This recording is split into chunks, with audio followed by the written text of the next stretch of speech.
Holden heibio I Sian Evans, y croesiad gan Mackenzie Holden. A'r bel wedi mynd I gefn y rwyd.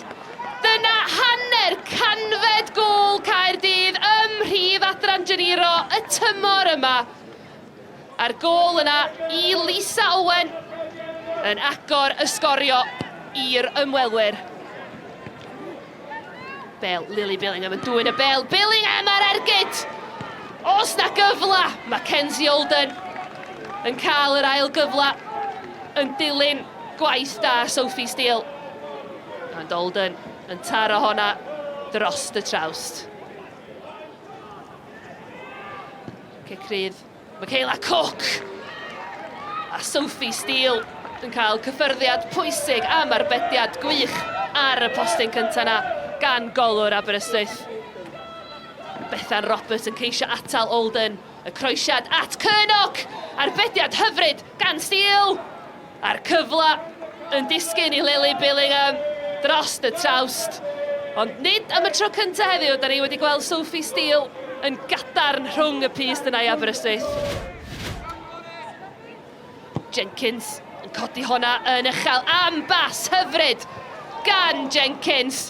A'r hiwsyd, dydy Caerdydd ddim yn gallu manteisio ar y bas hyfryd yna I fynd ymhellach ar y blaen. Wel am bel. Shannon Evans. Y bel yna'n hir. Os na gyfla I Mackenzie Holden. Y bel hyfryd hir gan Shannon Evans yn canfod pen Mackenzie Holden. A dyna nawfed gôl Holden yn y gyngrair y tymor yma.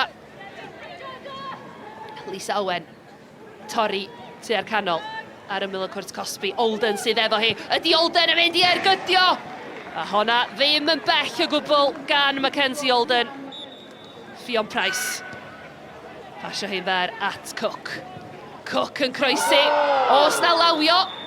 Ma na lawio. A ma na gic o'r smotyn wedi ddyfarnu gan Gemma Border. Cynnog yn erbyn Sophie Steele. A Laura Cynnog yn canfod cefn y rhwyd. Billingham yn troi'n hyfryd. Billingham! Mi oedd angen yr arbediad yna gan Sophie Steele. Oedd hwnna yn mynd I gefn y rhwyd.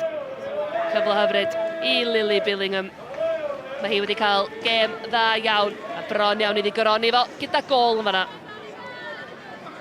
Croesiad yn mynd heibio I Sophie Steele ac mae Fion Price wedi dod i'r cae fel eilydd a dyna'i degfed gôl hyn erbyn Aberystwyth yn ei gyrfa hi. Hi sy'n cael y bedwaredd yma ac am gôl oedd hi.